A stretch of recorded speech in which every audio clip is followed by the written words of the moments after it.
There's something missing in modern Protestantism. Not in theology. I would say that we're pretty good in theology, but more in tone, in posture, in presence, especially when it comes to the young man in the church. We have forgotten the gentleman. A Protestant gentleman is a man who lives with disciplined intentionality, guided by the gospel of Jesus Christ, and devoted to preserving and advancing what is true, good, and beautiful, both within the church and society. I know what you're thinking. The gentleman is a pretentious way of saying a white, rich, stuck-up businessman, but not historically. And here's the good news. This isn't just reserved for the wealthy and the elite, at least not here in America. Being a gentleman is a trained lifestyle. It's about intentionality. You don't have to be from a monarchy or a part of some wealthy family in New York City. In America, anyone can be a gentleman. Other misconceptions is that a gentleman is purely an external perception, that it's about your clothing or a fancy car, a luxury watch, and a $100 haircut. This is not the gentleman that I seek to explain or build. A man that seeks validation from purely external materialism will find a very fickle identity, and certainly is not a follower of Christ. A Protestant gentleman starts in the heart and seeks to serve the church and society at large. Sure, intentionality will take place in our external appearance, but that's the fruit from an inward shift. Becoming a gentleman is understanding that you are a servant to those around you, to learn how to dress, to learn deep theology, to learn manners or a musical instrument. These efforts are to serve others. These are characteristics of a traditionally godly man and a bold leader. The avenue to become this kind of man will be understood as what I will call the Protestant gentleman, and the barrier to entry has never been lower. Books that once required a patron's library now cost $20 on Amazon. A fine cigar could be had for $15. A well-tailored suit that can last a decade you could find online for $200. And a simple Spotify subscription can give you access to nearly every symphony, every hymn, and every jazz piece ever recorded. This isn't about being financially abundant. Hear me. This is about being intentionally abundant, with living a life full of purpose and taking responsibility for preserving culture. Gentlemen are men who understand that refinement and order and reverence are not just luxuries, but they are duties. And men should refuse to throw out everything that is good. Conservatism here in America is founded on the effort to preserve what is good, true, and beautiful. For example, the U.S. Constitution is actively protected because it is our foundation as a country. The same goes for Protestantism. The Protestant gentleman protects the cultures and the traditions that we hold dear in efforts to protect what is historically ours, our historical foundation. Let's talk about some reasons that society and the church need gentlemen. Point number 1, the gentleman preserves high culture. Normally, as we talked about before, it was nobility and aristocrats that would take this responsibility. But we don't live in that kind of society. So the ordinary man must take the mantle. Here in America, we tend to look down on refinement as pretentious or proud. But throughout history, this has been vital to hold together our civilization. These men lived slower. They valued conversation over consumption. They cultivated and elevated the human experience, one that was rooted in gratitude, craftsmanship, and reverence. Christianity has always understood this role. Not every man has to be Paul, a missionary. Some are stewards.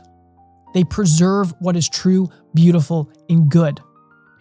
Think of men like Augustine or Aquinas, Luther and Calvin, Spurgeon and Sproul. They were thinkers, but they were also gentlemen, men of conviction and manners, and stimulated the mind.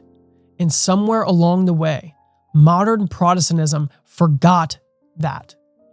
Perhaps that's why our culture bar has fallen so low. We are knights and protectors of high culture.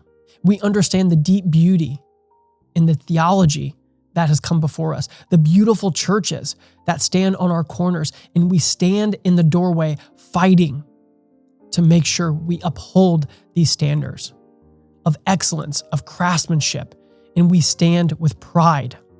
These things are good for the church to pursue, for the man to pursue and to protect. The world should not be able to pursue excellence while the church lags behind. Point number 2, the preservation of culture and tradition. Every generation needs men who uphold the best from the past, men who understand that not all traditions are bad, and that throwing everything away in the name of progress leads to cultural decay. We need men who read the classics, who understand traditional masculinity as it has been known for centuries, men who value excellent music, great literature, and meaningful dialogue over a nice cigar. Again, this isn't for everyone, but it must be for some of us, because someone has to take the baton from our forefathers and preserve it for the future generations. Someone has to keep the order, the class, and the excellence of Christianity alive. We already see the world happily taking over the culture. They make most of our music, most of the movies, and the modern art. It hasn't always been that way. Throughout history, Christians have been a pivotal part of the culture and of the arts.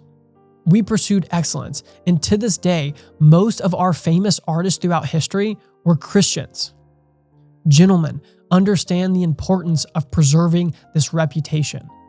History repeats itself, but the gentleman stands on the front line, fighting for that remembrance. Point number 3, a gentleman pursues excellence. A gentleman lives with intentionality. He is structured, well-mannered, and constantly learning. He does not lower the bar to make others feel comfortable, but he raises it to make others better. We seek to implore the good, godly leadership that Jesus calls us to. A gentleman studies the works of C.S. Lewis or the hymns of Isaac Watts, not just to admire them, but to build upon them. He sees himself as a steward of excellence. He refines his craft, his own words, and his habits, not for vanity, but for the virtue of serving others. Just because it's old does not mean it's holy, but what made these efforts stand the test of time? That's what a gentleman seeks to understand. And how can we recreate those principles rather than always reinventing the wheel? Trying to chase pop culture is like chasing after the wind.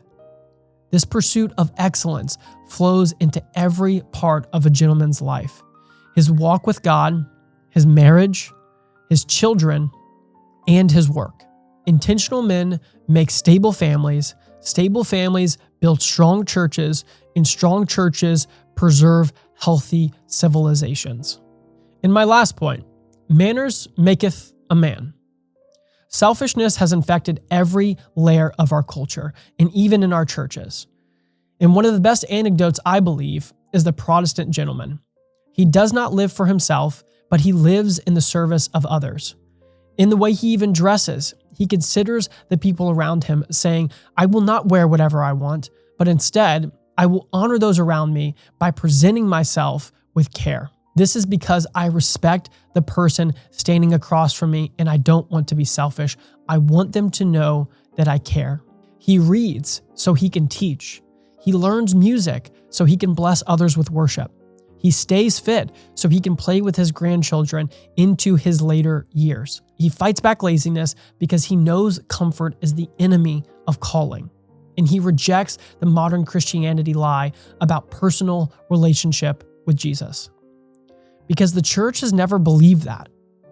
It's about responsibility for your home, for your community, and for your culture.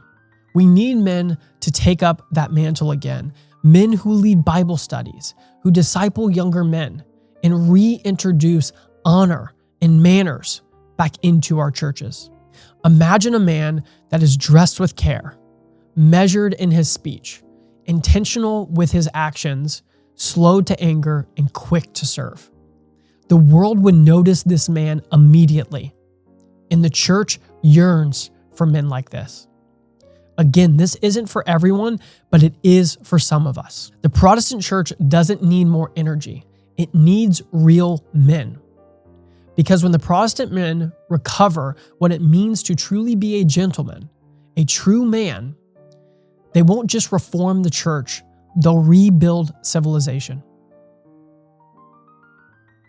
If you like this kind of content and you want to pursue what it means to be a Protestant gentleman, I have created a Skool community that you can partake in where we have dialogue and discussions around these topics. And then also I'm going to be putting exclusive content where we can truly build out the vision of what it means to be a Protestant gentleman. I hope to see you there, and I'll see you in the next video.